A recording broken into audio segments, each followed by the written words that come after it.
माझी रेकॉर्डिंग सुरू आहे का? मला आवाज येत नाही ऍक्च्युली. वृंद हरे कृष्णा हरे कृष्णा कृष्ण कृष्ण हरे हरे हरे राम राम राम हरे हरे. हरे कृष्ण. सर्वांचं स्वागत आहे. सर्वात प्रथम आपण श्रीला प्रभुपाद यांना साष्टांग प्रणाम करूया, ज्यांनी आपल्याला समजेल अशा शब्दामध्ये भगवद्गीता आपल्याला समजावून सांगितली. त्यांनी लिहिलेल्या साध्या सोप्या भाषेमुळे भगवद्गीतेचं ज्ञान आपण ग्रहण करू शकतोय.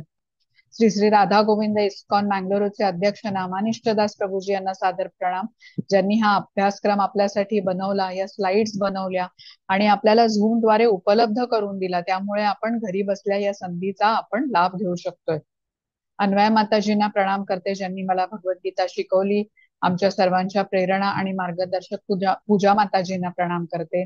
आज वर्गाला उपस्थित सर्व भक्तगणांना प्रणाम, सर्वांचं स्वागत. आणि आता आपण अध्याय वर्गाकडे वळूया. आज आपण अध्याय 11वा घेतोय. 11व्या अध्यायाचं नाव आहे विश्वरूप दर्शन योग.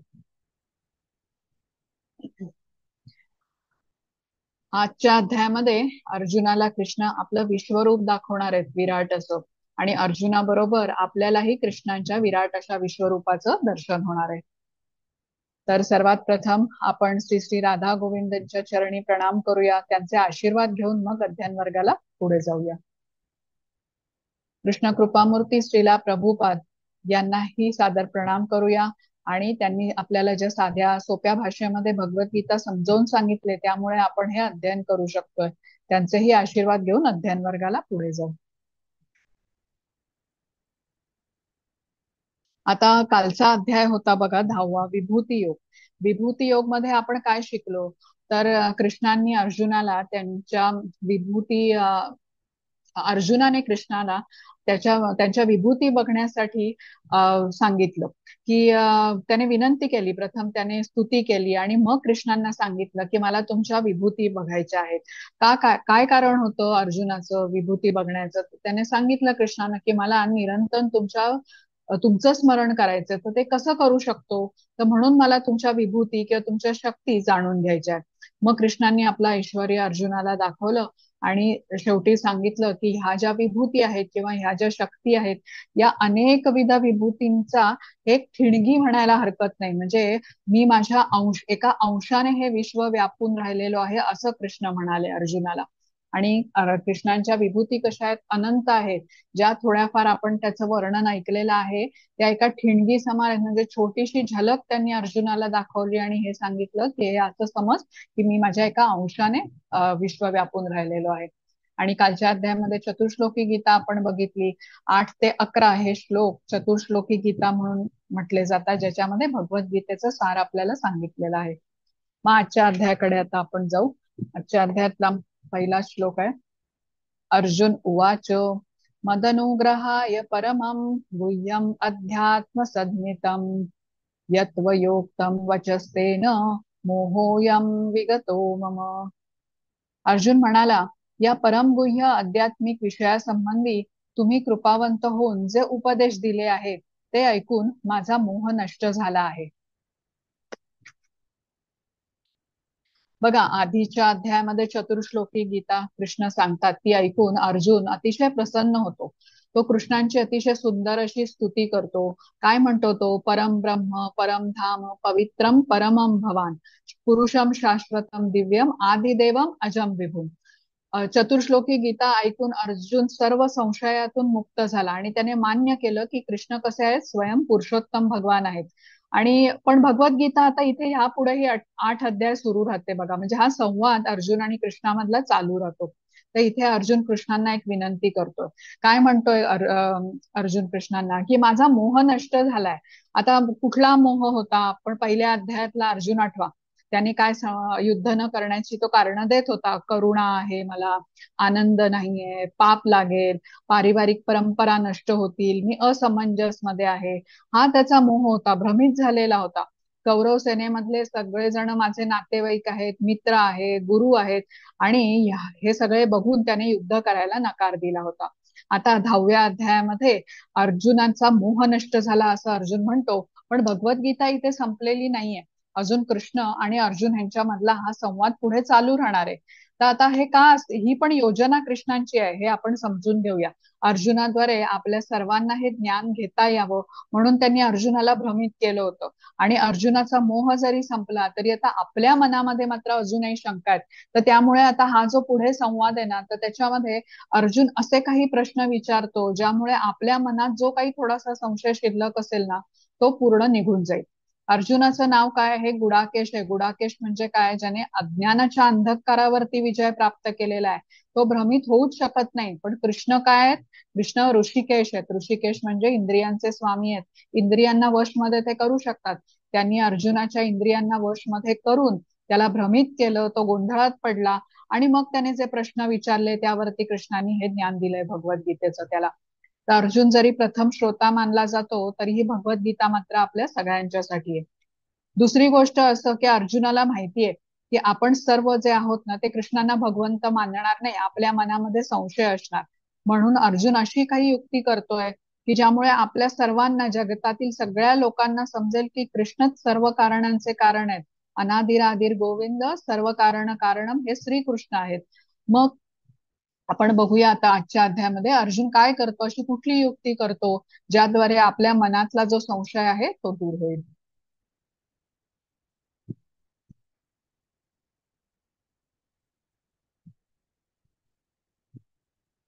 2, 3 आणि 4. हा, हरे कृष्ण. हे कमलनयना, जीवांची उत्पत्ती आणि लयाविषयी मी तुमच्याकडून सविस्तरपणे ऐकलेले आहे आणि मला तुमच्या अगाध अव्ययी महात्म्याची अनुभूतीही झाली आहे. हे पुरुषोत्तम, हे परमेश्वर, तुम्ही स्वतः वर्णन केल्याप्रमाणे तुमचे मूळ स्वरूप मी जरी माझ्या समोर पाहत असलो तरी या प्राकृत सृष्टीत तुम्ही कसे प्रविष्ट झाला आहात हे मी पाहू इच्छितो. मला तुमचे हे रूप पाहण्याची इच्छा आहे. हे प्रभो, मला तुमचे विश्वरूप पाहणे शक्य असेल असे जर तुम्हाला वाटत असेल तर हे योगेश्वरा, तुम्ही कृपया ते आपले अमर्याद विश्वरूप मला दाखवा.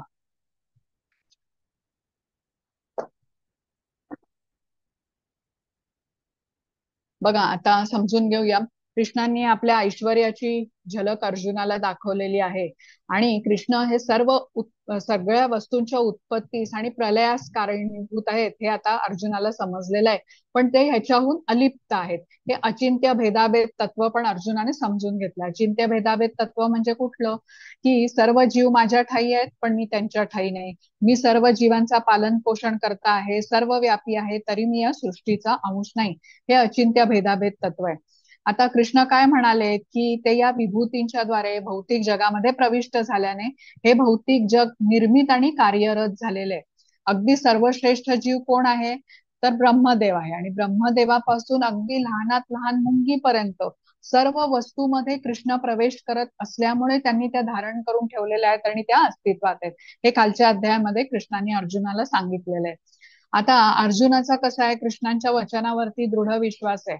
भौतिक सृष्टीपासून अलिप्त असलेले कृष्ण आता या सृष्टीमध्ये प्रविष्ट कसे होतात हे जाणून घेण्यासाठी अर्जुन हा म्हणतो की हे प्रभो, मी तुमचे विश्वरूप पाहणे शक्य आहे असे जर तुम्हाला वाटत असेल तर हे योगेश्वरा, कृपया मला ते आपले अमर्याद रूप दाखवा. आता इथे अर्जुन कृष्णांना त्यांचं अमर्याद विश्वरूप दाखवण्याची विनंती करतोय. का बरं अशी तो विनंती करतो? आता श्रीला प्रभुपाद यांनी या श्लोकाच्या तात्पर्यामध्ये लिहिलंय की अर्जुनाने तर पूर्ण मान्य केलेलं आहे की कृष्णच पुरुषोत्तम भगवान आहेत म्हणून. आणि तो समोर दिसत असलेलं जे कृष्णांचं रूप आहे ते रूप पाहण्यामध्ये खूप समाधानी पण आहे. पण अर्जुनाला स्वतःची खात्री पटवण्यासाठी तो कृष्णांना सांगत नाहीये की विश्वरूप दाखवण्याचं. कृष्णांचं विश्वरूप हे पाहण्याची त्याची इच्छा नव्हती, पण एक आदर्श स्थापित करण्यासाठी तो विश्वरूप पाहू इच्छित होता. कारण कसं आहे, भविष्य काळामध्ये बघा स्वतःला भगवंतांचा अवतार म्हणून सांगणारे अनेक भोंदू येतील. त्यावेळी लोकांनी दक्ष राहिले पाहिजे. आणि जो मनुष्य आता स्वतःला भगवान असल्याचे म्हणेल त्याने आपलं विश्वरूप दाखवलं पाहिजे सगळ्यांना आणि सिद्ध केलं पाहिजे की आपणच भगवंत असल्याचं.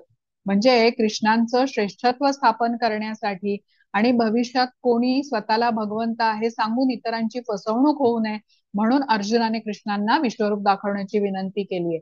ही झाली अर्जुनाची बाजू. पण कृष्णांची ही इच्छा होती की आता हे विश्वरूप आपण अर्जुनाला दाखवायचं. पहिलं म्हणजे काय कारण होतं कृष्णांची बाजूचं? तर पहिलं म्हणजे कृष्ण कसे आहेत, भक्त वत्सल आहेत. भक्तांनी इच्छा केली तर ते पूर्ण करतात. भक्ताची जशी इच्छा असेल ते त्याला देतात. दुसरं म्हणजे काय, कृष्णांना अर्जुनाला दाखवायचं होतं की युद्ध तो जिंकणार आहे, कौरव सेनेचा पूर्ण नाश होणार आहे या युद्धामध्ये, हे दाखवून त्याला प्रेरणा द्यायची होती की त्याने युद्धाला तयार झालं पाहिजे. पण ही पण योजना मात्र कृष्णांचीच होती, हे आपण समजून घेऊया. आता इथे अत्यंत विनम्रपणे अर्जुनाने केलेली ही विनंती आहे की कृपया ते अमर्याद विश्वरूप बघायला तुम्हाला योग्य वाटत असेल तर मला दाखवा, असं म्हटलेलं आहे बघा. अर्जुनाने कृष्णांचं श्रेष्ठत्व इथे स्वीकार केलेलं आहे. ते सर्वोच्च आहेत, परम पुरुषोत्तम भगवान आहेत, हे त्याला मान्य आहे. आता जेव्हा आपण कधी कोणाला श्रेष्ठ मानतो तेव्हा आपण कनिष्ठ असतो, आणि कनिष्ठ आपल्या वरिष्ठांना कधी आदेश देत नाही. त्या वरिष्ठाची जशी इच्छा आहे ती परम मानून त्याला मान देऊनच तो वागत असतो. तर इथे प्रार्थनापूर्वक अर्जुन विनंती करतो, हे आपल्याला अर्जुनाकडून शिकण्यासारखं आहे.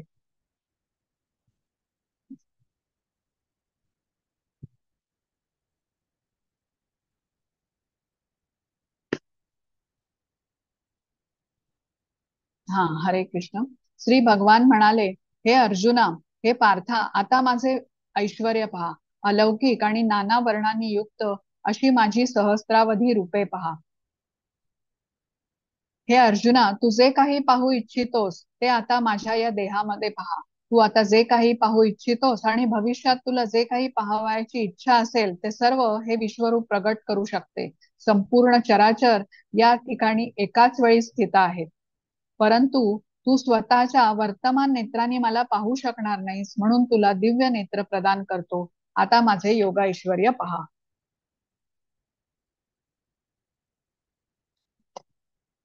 आता या ठिकाणी हळूहळू कृष्णाने आपलं विश्वरूप दाखवायला सुरुवात केलेली आहे. आता या विश्वरूपामध्ये कसं आहे, संपूर्ण ब्रह्मांड समाविष्ट आहे. तू तुझ्या वर्तमान नेत्रांनी मला पाहू शकणार नाही असं कृष्ण म्हणालेले आहेत. भगवंतांच्या या विराट रूपामध्ये भूत, वर्तमान आणि भविष्य हे सुद्धा समाविष्ट आहे. आता ते बघण्यासाठी कृष्णा अर्जुनाला दिव्य चक्षु बहाल करतात. आणि या म्हणजे सर्वसामान्य नेत्रांनी आपण कृष्णांना बघू शकत नाही. भगवंतांचं स्वरूप कसं असतं, दिव्य असतं.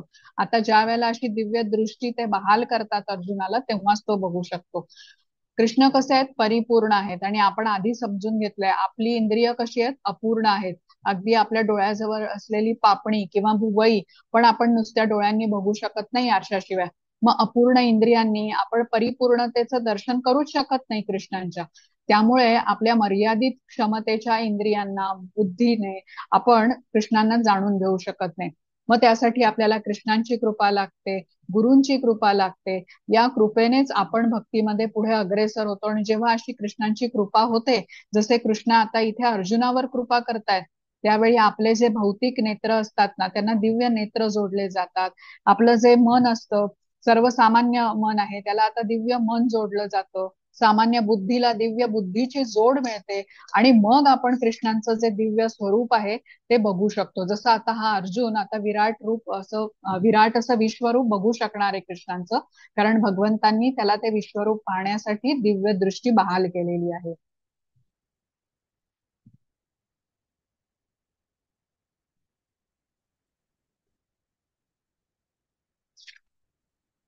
संजय उवाच, एवमुक्त्वा ततो राजन् महायोगेश्वरो हरिः दर्शयामास पार्थाय परम रूपम ईश्वरम. संजय म्हणाला, हे राजा, याप्रमाणे बोलून महायोगेश्वर पुरुषोत्तम भगवंतांनी आपलं विश्वरूप अर्जुनाला दाखवले. आता कृष्णांचं हे दिव्य रूप संजयला पण दिसत होतं. कारण गुरुदेव व्यास, संजयचे गुरु व्यासदेव जे होते, त्यांनी दिव्य दृष्टी त्याला प्रदान केली होती. संजय सगळं बघून धृतराष्ट्राला वर्णन करून सांगत होता. आता व्यासदेवांनी खरं तर धृतराष्ट्राला दिव्य दृष्टी देतो असं म्हटलं होतं, पण धृतराष्ट्राने नकार दिला. तो म्हणाला की मी जन्मापासून आंधळा असल्याने मी कोणालाच ओळखू शकणार नाही, तर तुम्ही ही दिव्य दृष्टी संजयला द्या. आता या चित्रामध्ये तुम्ही बघाल तर धृतराष्ट्राकडे बघून तुम्हाला समजेल की तो अचंबित आहे, भीतीयुक्त आश्चर्य आहे, कसलं भय आहे त्याच्या मनात, तर तो कपट भावना आहे, तो दुष्ट आहे. आणि दुष्ट कपटी जे असतात की नाही ते कृष्णांकडे मात्र जाऊ शकत नाही. आता इथे कृष्णांनी आपलं विश्वरूप दाखवायला सुरुवात केली आहे आणि विश्वरूपचं वर्णन आता आपण पुढच्या श्लोकामध्ये वाचूया.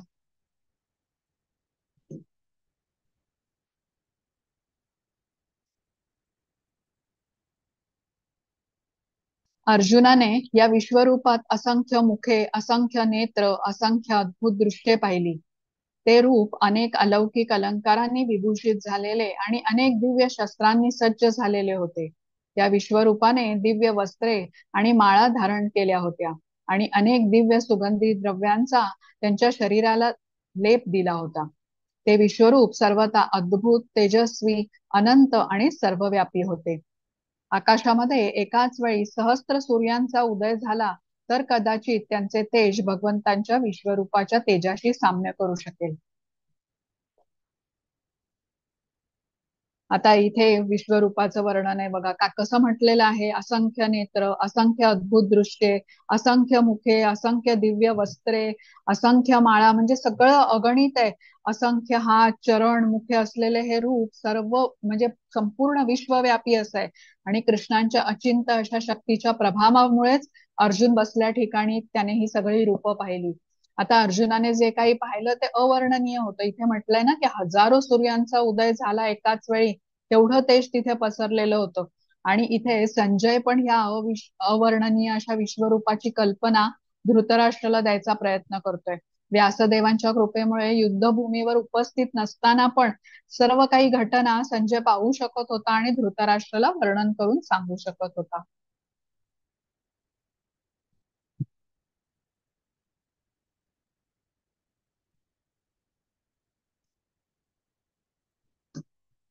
पुढचा श्लोक बघू आपण 13वा. त्यावेळी अर्जुनाने भगवंतांच्या विश्वरूपामध्ये एकाच ठिकाणी स्थित असलेली परंतु अनंत ग्रहांमध्ये विभागलेली ब्रह्मांडांची विस्तृत रूपे पाहिली.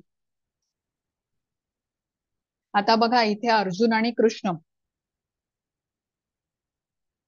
दोघेही रथावर आरूढ असताना अनंत ग्रहामध्ये विभागलेली ब्रह्मांडाची विस्तृत रूपे अर्जुनाने या विश्वरूपामध्ये पाहिली.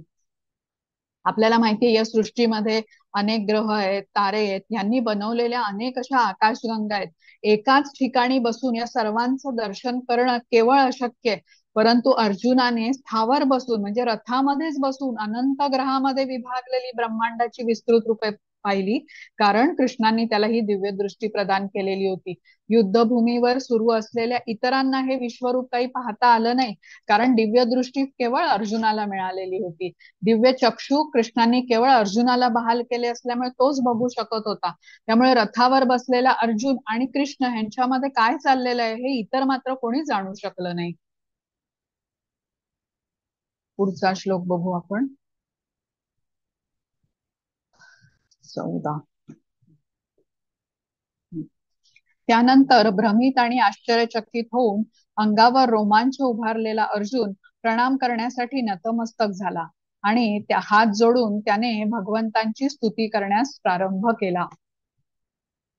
आता या चित्रामध्ये बघा, तुम्ही बघितलं तर समजू शकतं तुम्हाला की अत्यंत आदराने कृष्णांना प्रणाम करताना अर्जुन दिसतोय. आता असंख्य मुखे, असंख्य नेत्र, असं ते विराट असं विश्वरूप बघून अर्जुन आणि कृष्ण यांच्यामधलं नातं एकदम बदललंय. या दोघांमध्ये नातं कसं होतं, मित्रत्वाचं नातं होतं बघा. पण कृष्णांच्या विश्वरूपाचं असं दर्शन झाल्यानंतर आश्चर्ययुक्त आदराचं नातं झालेलं आहे दोघांमध्ये.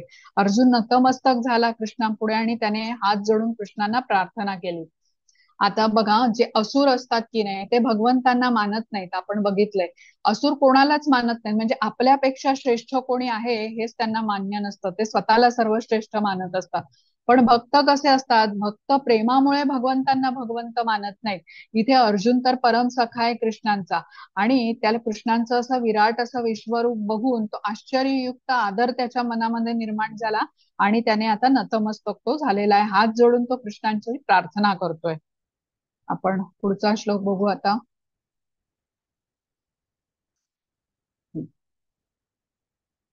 अर्जुन म्हणाला, हे भगवन, हे कृष्ण, मी तुमच्या शरीरात एकत्रित झालेल्या सर्व देवांना आणि इतर विविध जीवांना पाहत आहे.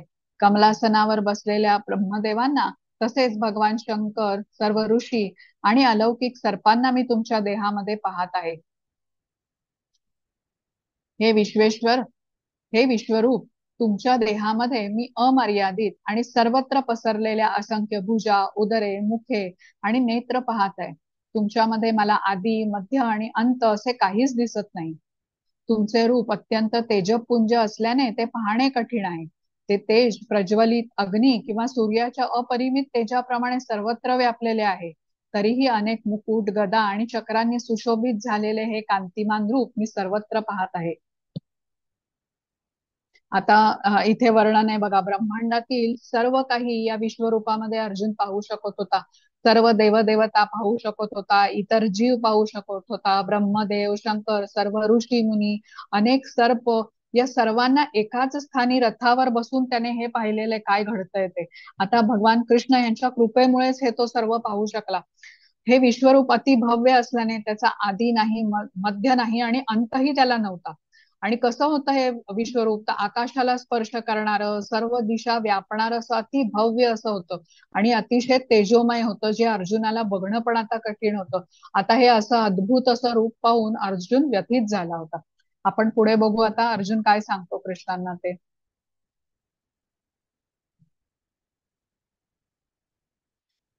आता अर्जुन म्हणतोय कृष्णांना, तुम्ही परम आद्य, अक्षर ज्ञेय आहात. या संपूर्ण विश्वाचे परम आश्रयस्थान तुम्ही आहात. तुम्ही अव्ययी आहात, पुरातन आहात, तुम्ही शाश्वत धर्माचे पालक पुरुषोत्तम भगवान आहात, हे माझे मत आहे. तुम्ही आदी, मध्य आणि अंतरहित आहात. तुमचा महिमा अगाध आहे. तुम्हाला असंख्य बाहू आहे. चंद्र, सूर्य हे तुमचे नेत्र आहेत. तुमच्या मुखातून बाहेर पडणारा अग्नी संपूर्ण विश्वाला तुमच्याच तेजाने तप्त करीत असल्याचे मी पाहत आहे. तुम्ही एकट्याने संपूर्ण आकाश, ग्रहलोक आणि त्यांच्यामधील सर्व दिशा व्याप्त केले आहेत. हे महात्मन, तुमचे हे उग्र आणि अतिशय अद्भुत रूप पाहून सर्व ग्रहलोक अतिशय व्यथित होत आहेत. सर्व देवांचे समूह तुम्हाला शरण येऊन तुमच्यामध्ये प्रवेश करीत आहेत. त्यांच्यापैकी काही अत्यंत भयभीत झाल्याने हात जोडून तुमची प्रार्थना करीत आहेत.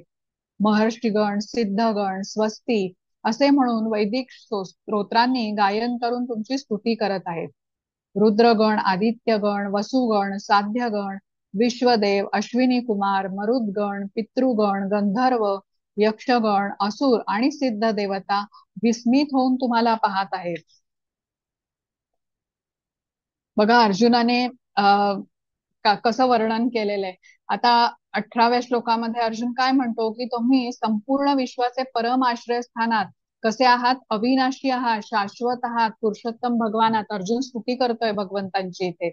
नंतर पुढच्या श्लोकामध्ये 19व्या श्लोकामध्ये म्हणतो अर्जुन, की तुम्ही तुमचा आदी नाहीये, मध्य नाहीये, तुम्ही अंतरहित आहात आणि चंद्र, सूर्य हे तुमचे नेत्र आहेत. आता 20व्या श्लोकामध्ये अर्जुन म्हणतो, की भगवंतांचं हे रूप कसं आहे, आकाशाला स्पर्श करणारं, सर्व दिशा व्याप्त करणारं, अति भव्य, अति विशाल, विराट रूप पाहून सर्व ग्रहलोक व्यथित झालेले आहेत. 21व्या श्लोकामध्ये तेच म्हणतोय, की सर्व देवतागण तुम्हाला आता शरण आलेत, की तुमचं एवढं जे भव्य रूप बघून. आणि 22व्या श्लोकामध्ये अर्जुन म्हणतो, की तुमचं विश्वरूप बघून विस्मित झालेले हे जे देवता आहेत तुम्हाला शरण आलेत, पण राक्षस मात्र तुम्हाला भयभीत होऊन इतरत्र पळायला लागलेले आहेत. त्यांना भीती वाटलेली आहे आणि त्यांच्या रक्षणार्थ ते कृष्णांची आता प्रार्थना करत आहेत. आपण पुढे बघू काय आता वर्णन आहे.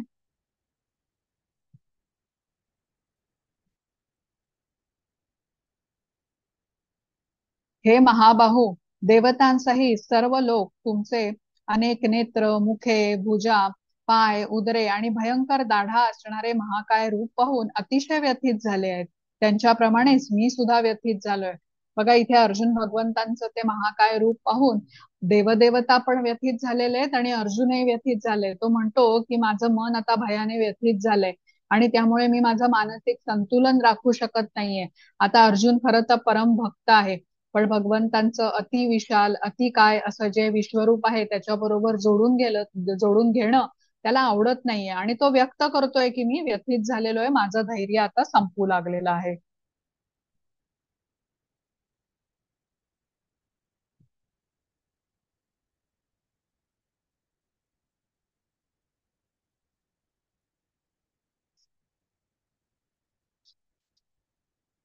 हा. स्वपक्षीय राजासहित सर्व धृतराष्ट्रपुत्र भीष्म, द्रोण, कर्ण आमच्या पक्षातील मुख्य योद्धेही तुमच्या भयंकर मुखात प्रवेश करीत आहेत. काही जण तुमच्या दातांमध्ये अडकून त्यांच्या मस्तकांचा चुराडा झाल्याचे मला दिसत आहे. ज्याप्रमाणे नद्यांचे अनेक प्रवाह समुद्रामध्ये प्रवेश करतात, त्याप्रमाणे सर्व महान योद्धे तुमच्या प्रज्वलित मुखांमध्ये प्रवेश करीत आहेत. काय बघितलं अर्जुनाने आता ह्या विश्वरूपामध्ये, जो बघून तो अतिशय व्यथित झाला. युद्धाचं भवितव्य कृष्णांना दाखवायचं होतं बघा अर्जुनाला. आणि आता हे अर्जुन बघत होता की कौरवांच्या सेनेमधील प्रमुख योद्धे, इथे म्हटलेले आहे भीष्म, द्रोण, कर्ण, सर्व धृतराष्ट्रपुत्र, कौरवांचं सैन्य तसेच पांडवांचंही सैन्यांचा विनाश होत आहे. इथे श्लोकाच्या अनुवादामध्ये म्हटलंय की सर्व मुख्य योद्धे तुमच्या मुखात प्रवेश करीत आहेत आणि तुमच्या दातात अडकून त्यांच्या मस्तकाचा चुराडा होताना मला दिसतोय. आता जसे पतंग असतात बघा, जे किडे संध्याकाळच्या वेळेला येतात आणि दिव्याकडे आकर्षित होतात आणि अग्नीमध्ये प्रवेश करतात, ते भस्म होऊन जातात, म्हणजे अग्नीमुळे ते जळून जातात. तसंच अगदी सर्व योद्धे खूप वेगामध्ये तुमच्या मुखामध्ये प्रवेश करताना मी बघतोय. आणि तुमचं हे अतिविशाल विराट रूप सर्वांना गिळंकृत करत असल्याचं मी बघतोय, असं अर्जुन म्हणतोय. आणि तुमचं हे अतिशय उग्र प्रखर असं रूप बघून मला काही समजतच नाही की तुम्ही आहात कोण. मी तुम्हाला प्रणाम करतो. तुम्ही माझ्यावरती प्रसन्न व्हा आणि मला कृपया सांगा तुमचं हे रूपाचं प्रयोजन काय आहे. तुम्ही कोण आहात हे मला जरा नीट सांगा. आता काय कृष्ण उत्तर देतात ते आपण बघूया. पुढच्या श्लोकामध्ये कृष्णांनी हे उत्तर दिलेलं आहे.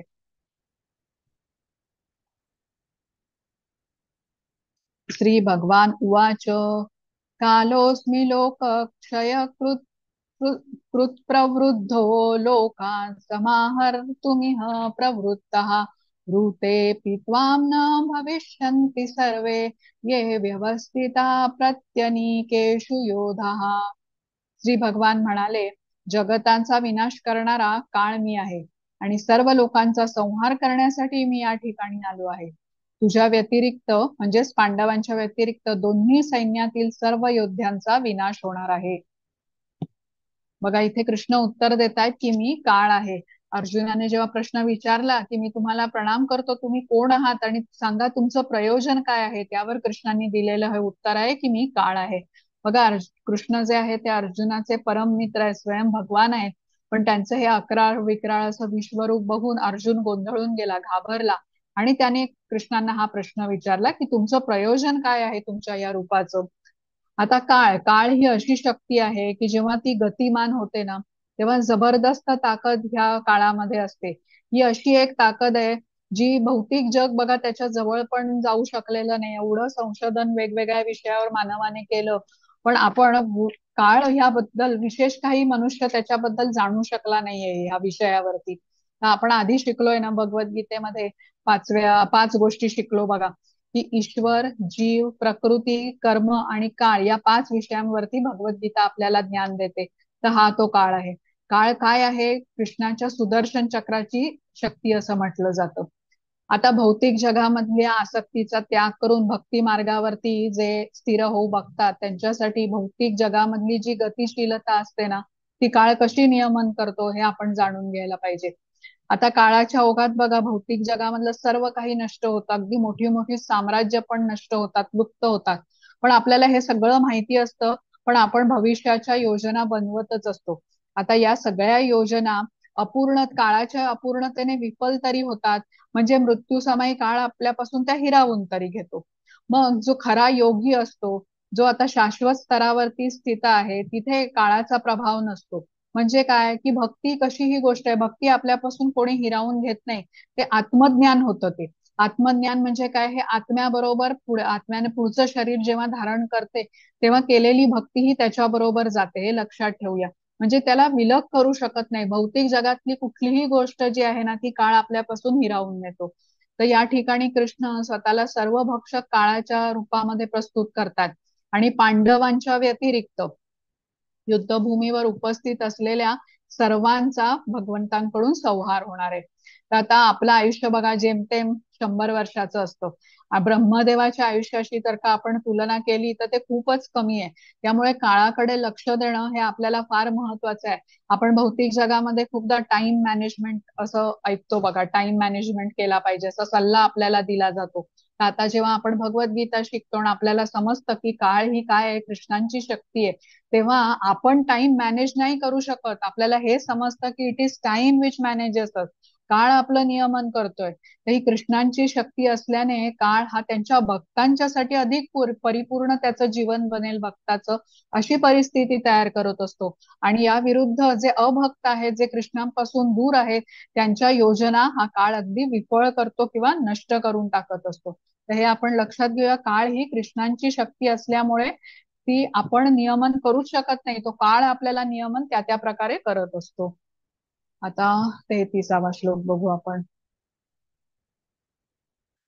तत्वा तत् तस्मात् उत्तिष्ठ यशो लभस्व जित्वा शत्रुन् भुङ्क्ष्व राज्यं समृद्धम् मयेवैते निहता पूर्वमेव निमित्तमात्रं भव सव्यसाचिन्. एकच मिनिट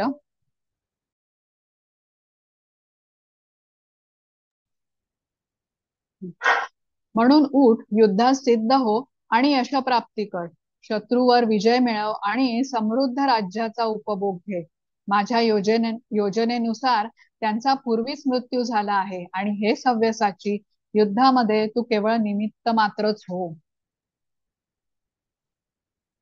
आता बघा, सव्यसाची असा शब्द आलेला आहे या श्लोकामध्ये. सव्यसाची म्हणजे युद्धभूमीमध्ये बाण सोडण्यामध्ये निपुण. अर्जुनाला सव्यसाची म्हटलेलं आहे. आणि हा कसं बाण सोडण्यामध्ये निपुण, तर हा दोन्ही हाताने, म्हणजे डाव्या हाताने आणि उजव्या हाताने, दोन्ही हाताने तेवढंच कौशल्य त्याच्यामध्ये आहे. आता इथे निमित्त मात्र असा पण खूप महत्वपूर्ण शब्द आहे. आता संपूर्ण जगामध्ये जे संचलन होत आहे, नियंत्रण जे होत आहे, ते भगवंतांच्या योजनेनुसार होत आहे आपण म्हटलं. तर ज्यांना हे ज्ञान नाही, तसे ते अज्ञानी काय म्हणतात की प्रकृतीचं संचलन कोणत्या तरी योजनेविनाच होत आहे. म्हणजे प्रकृतीची निर्मिती पण आकस्मिकरित्या झाली असा त्यांचा विश्वास असतो बघा. ते मानतच नाहीत की भगवंत या सगळ्याच्या मागे आहेत. आता शास्त्रज्ञ आहेत, संशोधक आहेत, तेही खात्रीलायक सांगत नाहीत. म्हणजे कदाचित आकस्मिकरित्या सृष्टीची निर्मिती अशा प्रकारे झाली असेल असं म्हणतात ते.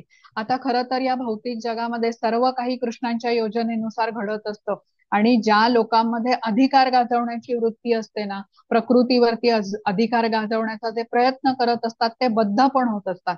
पण जो हे जाणतो की ही सर्व कृष्णांची योजना आहे, तो कृष्ण भावनेची जोपासना करतो, म्हणजे कृष्णांना सर्वश्रेष्ठ मानतो, कृष्ण नियंत्रक आहेत हे मानतो, आणि आपण त्यांच्या त्या योजनेमध्ये आपण सहाय्यक बनतो, त्यांचा सेवक बनतो.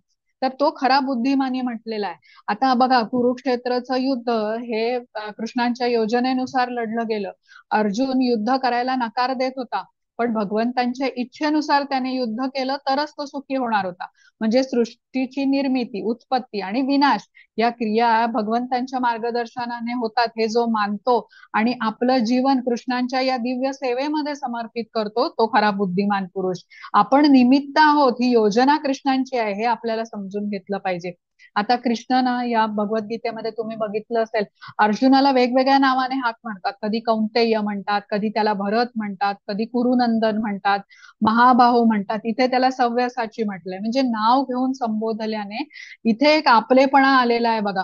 आणि कृष्ण सतत त्याला प्रोत्साहन देतात, युद्धाला त्याने तयार व्हावं म्हणून त्याला तयार करवतायत. आता इथे ना चित्रामध्ये एक स्कॅल्पेल दाखवलाय. स्कॅल्पेल म्हणजे तो चाकू आहे बघा, तो जो शल्यचिकित्सक किंवा सर्जन वापरतात. आता एखाद्याच्या शरीरामध्ये गाठ असेल तर त्याला सर्जनची मदत घ्यावी लागते ती गाठ काढून टाकायला. तसंच आपली भौतिक जगाकडे जी आसक्ती आहे ना, ती पण अगदी घट्ट गाठ आहे, ती सुटका होण्यासाठी आपल्याला कृष्णांची मदत घ्यावी लागते. आता आपला हा 18 दिवसांचा उपक्रम आहे भगवद्गीता समजून घ्या. तर कृष्ण भावनेमध्ये कर्म करण्याचं महत्व आपण जाणून घेतोय बघा. मग आपणही या उपक्रमाचा प्रसार व्हावा, हे ज्ञान इतरांना मिळावं, हे या त्यांनाही या संधीचा लाभ मिळावा म्हणून निमित्त बनू शकतो. आपल्याला फार काही करायचं नाहीये. ही जी लिंक आहे आपल्या पुढच्या वर्गाची, ही आपण त्यांच्या बरोबर, मित्र परिवार आहे, नातेवाईक आहेत, त्यांना देऊ शकतो. आपल्या जवळ इस्कॉन मंदिर असेल तर तिथे मंदिरात जाऊन सेवा करू शकतो. अशा प्रकारे आपणही निमित्त बनून कृष्ण भावनेची जोपासना करू शकतो.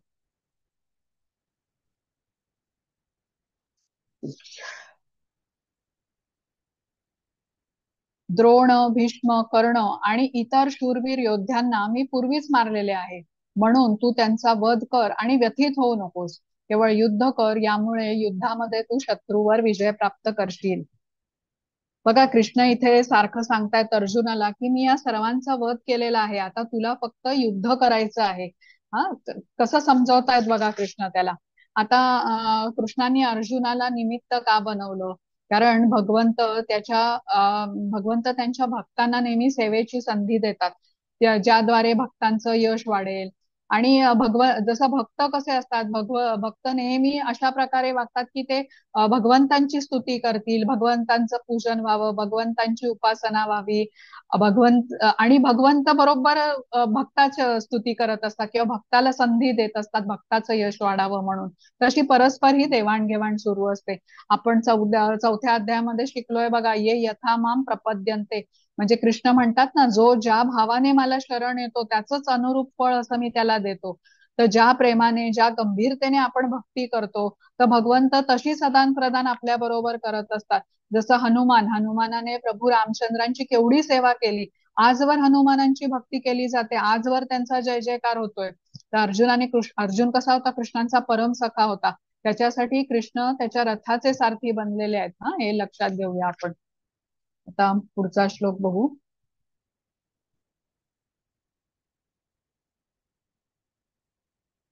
संजय धृतराष्ट्राला म्हणाला, हे राजन, भगवंतांकडून हे वचन ऐकून थरथर कापणाऱ्या अर्जुनाने हात जोडून पुन्हा पुन्हा नमस्कार केला. अत्यंत भयभीत झालेला अर्जुन सद्गतीत स्वरात भगवान श्रीकृष्णांना असे म्हणाला, हे ऋषिकेश, तुमच्या नामश्रवणाने संपूर्ण जगात हर्षोल्लासित होते. सर्व लोक तुमच्यावर अनुरक्त होतात. सिद्ध पुरुष जरी तुम्हाला नमस्कार करीत असले तरी राक्षस भयभीत होऊन इतस्तता पळत आहेत. हे सर्व योग्यच घडते आहे. हे महात्मन, ब्रह्मदेवांपेक्षाही श्रेष्ठ असे आदी सृष्टीकर्ते तुम्ही आहात. तर मग त्यांनी तुम्हाला का बरे आदरपूर्वक नमस्कार करू नये? हे अनंता, हे देवादिदेव, हे जगन्निवास, या भौतिक सृष्टीच्या पलीकडे असणारे तुम्ही परम अविनाशी सर्व कारणांचे कारण आहात. तुम्ही आदिपुरुष, भगवान, पुरातन आणि या व्यक्त प्राकृतिक जगताचे एकमात्र आश्रयस्थान आहात. तुम्ही सर्वज्ञ आहात आणि जे जे काही ज्ञेय आहे ते सर्व तुम्हीच आहात. तुम्ही त्रिगुणातीत असे परम आश्रयस्थान आहात. हे अनंत रूपा, तुम्हीच ही सर्व भौतिक सृष्टी व्यापली आहे. आता बघा, ह्या सगळ्या श्लोकांमध्ये अर्जुनाने केलेली ही स्तुती आहे, लक्षात घेऊया आपण. काय म्हणतो बरं अर्जुन या वर्णनामध्ये? अर्जुनाने हेच म्हटलेलं आहे बघा, की तुम्ही परमधाम आहात, परम पवित्र आहात. हे त्याने मागच्याच अध्यायामध्ये कबूल केलेले आहेत की कृष्ण कसे आहेत, हे अतिशय सर्वोच्च आहेत, म्हणजे सर्व कारणांचे कारण आहे. आणि ती स्तुती तो कृष्णांची परत एकदा करतो आहे. आता कृष्णांची स्तुती तो का करतोय? तो आपला व्यथित झालेला भाव पण दाखवतो आहे, पण तरीही तो आदरयुक्त, अचंबित असा नतमस्तक पण त्यांना झालेला आहे. पण तो हे राक्षसांचं वर्णन कसं सांगतोय? राक्षस मात्र तुमचं हे रूप बघून खूप घाबरलेले आहेत आणि ते मात्र इतस्ततः पळू लागलेले आहेत. आपण पुढचा श्लोक बघू आता.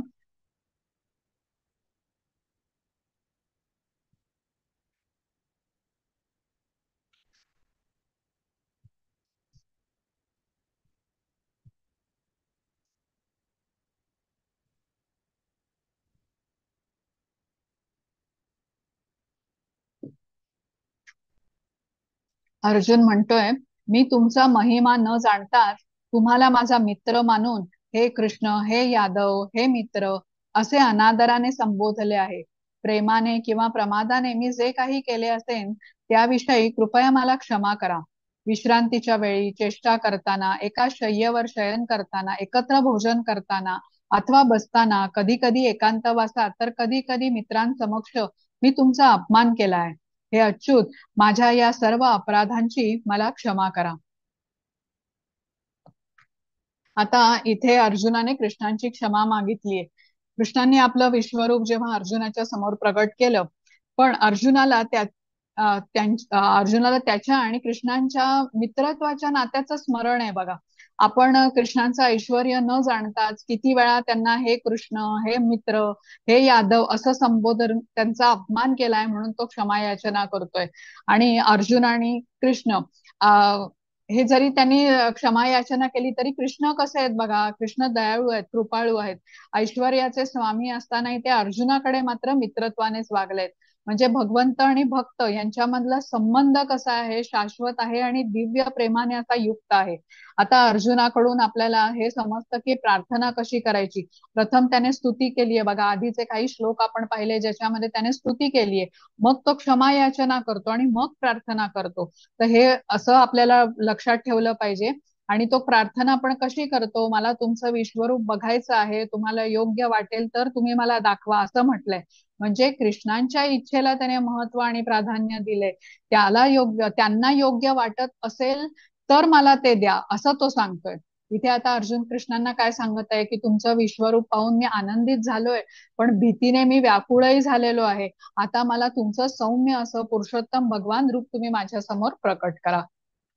आपण पुढचा श्लोक बघू आता.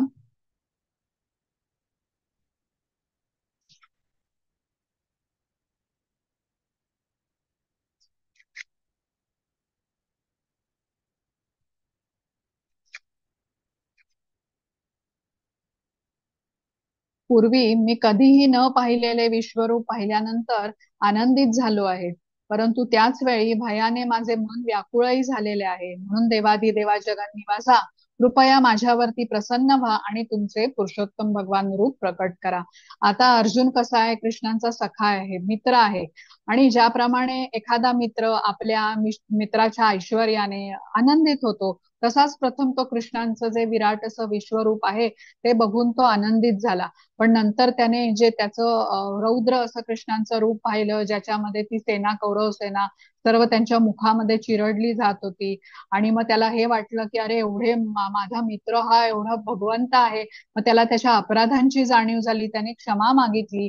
आणि आता तो कृष्णांना काय विनंती करतोय की तुम्ही तुमच्या सौम्य अशा रूपामध्ये माझ्या समोर प्रकट व्हा.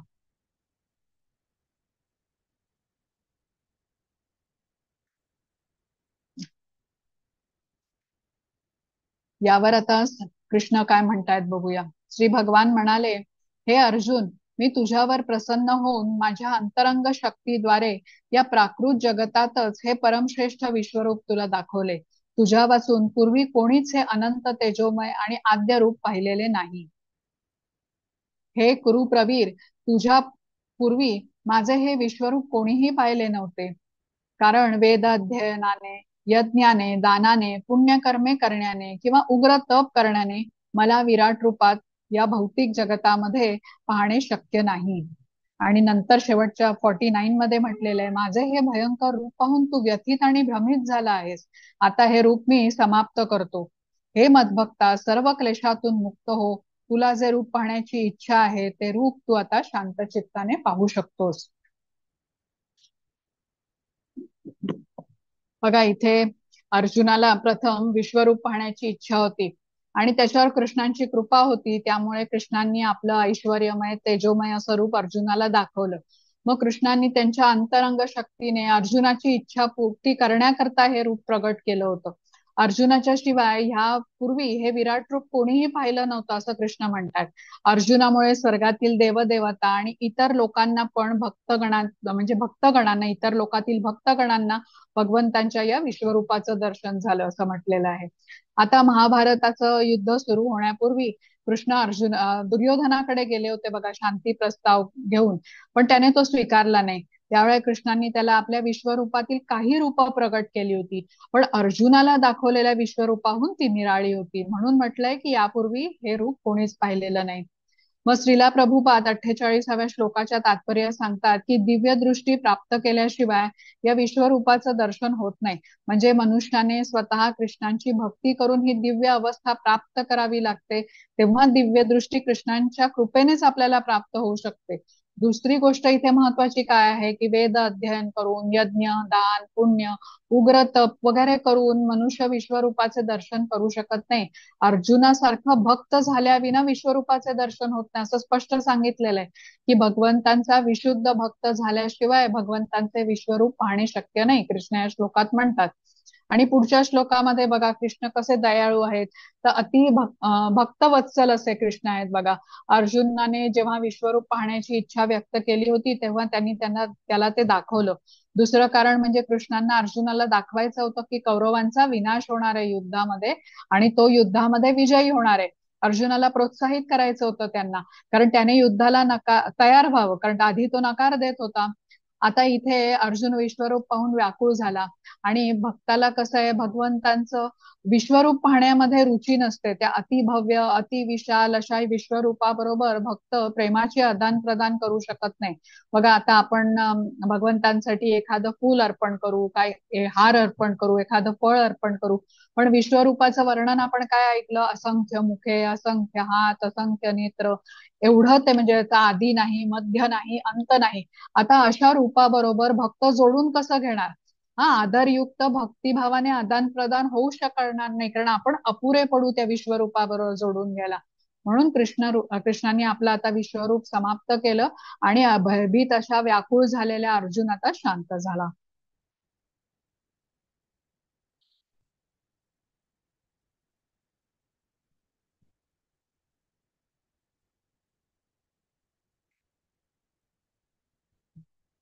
संजय धृतराष्ट्राला म्हणाला, भगवान श्रीकृष्णांनी याप्रमाणे बोलून अर्जुनाला आपले मूळ चतुर्भुज रूप आणि नंतर द्विभुज रूप दाखवले. अशा प्रकारे त्यांनी भयभीत अर्जुनाला धीर दिला. आता बघा, चतुर्भुज रूप पाहण्यात अर्जुन उत्सुक नाहीये हे कृष्णांना माहिती होतं. पण अर्जुनाने विनंती केल्याने त्यांनी हे रूप त्याला दाखवलं आणि मग स्वतःच्या द्विभुज रूपात ते प्रगट झाले अर्जुनाच्या समोर. आता चित्रामध्ये तुम्हाला दिसतंय बघा, द्विभुज रूप म्हणजे कुठलं? कृष्णांचं श्यामसुंदर रूप आहे. 2 हात 2 पाय, हातात बासरी असलेलं, डोक्यावर मोरपीस असलेलं, जे सुंदर आकर्षक जे कृष्णांचं मनमोहक असं रूप आहे ना, ते श्यामसुंदर रूप. आणि या रूपातच कृष्णांनी अवतार घेतला होता. आता ह्या रूपामध्ये, मूळ रूपामध्ये ते प्रगट झालेत अर्जुनाच्या समोर.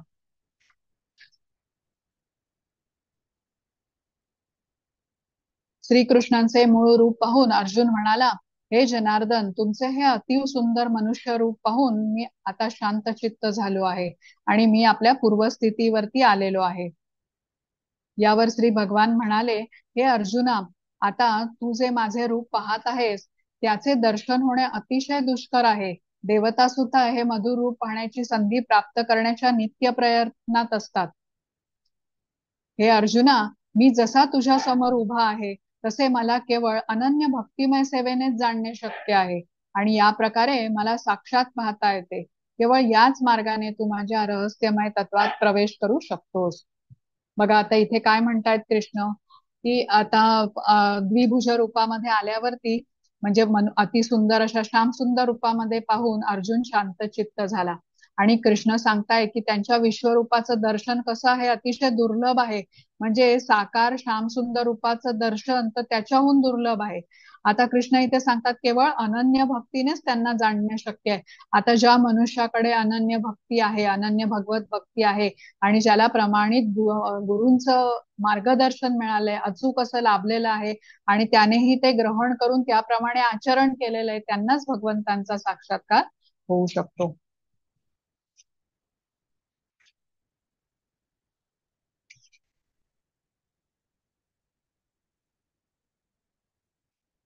भक्त्या तन्वया शक्य अहमेव विधो अर्जुन, ज्ञातुं दृष्टं च तत्वेन प्रवेष्टुं च परम तप. हे अर्जुना, मी जसा तुझ्या समोर उभा आहे तसे मला केवळ अनन्य भक्तिमय सेवेनेच जाणणे शक्य आहे. या प्रकारे मला साक्षात पाहता येते आणि केवळ याच मार्गाने तू माझ्या रहस्यमय तत्वात प्रवेश करू शकतोस. बघा इथे कृष्णाने स्पष्टपणे सांगितलंय की मनुष्याकडे जर का अनन्य भगवत भक्ती असेल, आध्यात्मिक गुरुवर त्याचा आढळ विश्वास असेल, तर त्याला साक्षात्काराद्वारे भगवत दर्शन होऊ शकते. कारण अशा माणसाला योग्य गुरुचं अचूक असं मार्गदर्शन लागलेलं असतं. तर्काने आपण कृष्णांना जाणू शकत नाही. प्रमाणित आध्यात्मिक गुरुच्या मार्गदर्शनाखाली वैयक्तिक प्रशिक्षण आपल्याला घ्यावं लागतं. त्याला प्रारंभी कृष्ण ज्ञान देखील होणं नाही तर अशक्य. आपल्या तर्काने आपण कृष्णांना जाणूच शकत नाही. म्हणून श्रीकृष्णांना जाणण्यासाठी इतर कुठलाही मार्गाचा अवलंब आपल्याला न करता केवळ भक्ती मार्गानेच आपण कृष्णांना जाणू शकतो. आता पुढचा श्लोक बघू आपण.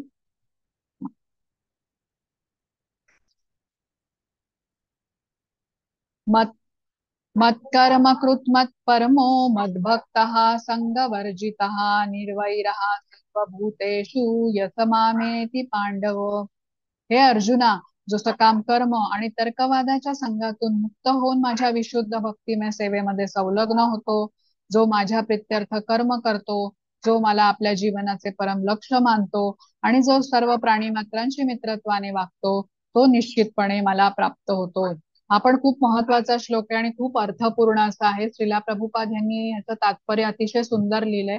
आता बघा, आपल्या आध्यात्मिक स्वरूपाचं आणि कृष्णांच्या बरोबर आपला जो शाश्वत संबंध आहे याचं ज्ञान देणं आणि आपल्याला आपलं जे मूळ स्थान आहे, मूळ स्थान म्हणजे कुठलं, भगवत धाम, इथे आपण कसं जाऊ शकतो ह्याचा मार्ग आपल्याला शिकवणं हा भगवद्गीतेचा उद्देश आहे.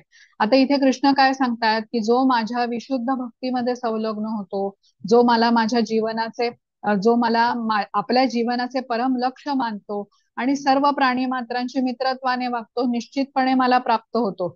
आता कृष्ण इथे पुढील अध्यायाशी आपल्याला भक्ती योगाकडे जाण्याच्या दिशेने आपल्याला घेऊन चाललेले आहेत. पुढचा अध्याय जो आहे 12वा अध्याय, हा भक्ती योगाचा आहे. भक्ती योगामधला हा शेवटचा अध्याय आहे, 12वा अध्याय. आता या श्लोकाच्या तात्पर्यामध्ये श्रीला प्रभुपाद समजावून सांगतात आणि आपण हे नक्की वाचूया सगळ्यांनी. आज आपला अध्याय संपला की आपण वाचण्याचा प्रयत्न करूया. इथे आपला अध्याय संपलाय. काय बरं बघितलं आपण इथे, तर अर्जुनाने विनंती केली होती कृष्णांना की मला तुमचं विश्वरूप बघायचंय आणि मग कृष्णांनी विश्वरूपाचं वर्णन केलं. त्यांना लक्षात आलं की अर्जुनाला काही दिसत नाहीये, मग त्यांनी अर्जुनाला दिव्य चक्षु बहाल केले. मग अर्जुनाने विश्वरूप बघितल्यानंतर त्याला प्रथम आनंद झाला, आश्चर्य वाटलं आणि नंतर तो भयभीत झाला आणि त्याने आपला अनुभव कृष्णांना सांगितला. मग अर्जुनाने कौरव सेनेचा नाश होताना पाहिला, तेव्हा त्याने कृष्णांना विचारलं की तुम्ही कोण आहात आणि तुमचं प्रयोजन काय आहे या रूपाचं. त्याला कृष्णाने उत्तर दिलं की मी काळ आहे.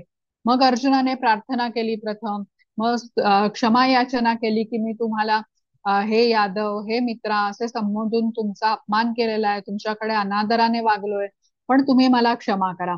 मग अर्जुनाच्या विनंतीवरून कृष्णांनी आपलं विश्वरूप समाप्त केलं. प्रथम चतुर्भुज रूप आणि नंतर मग द्विभुज रूप प्रगट केलं अर्जुनाच्या समोर. आणि मग कृष्ण सांगतात की माझी प्राप्ती करण्यासाठी अनन्य भक्ती मार्ग हा एकमेव मार्ग आहे. तर इथे आपला अध्याय संपलेला आहे. आता तुम्हाला काही प्रश्न असतील तर मी घेऊ शकते.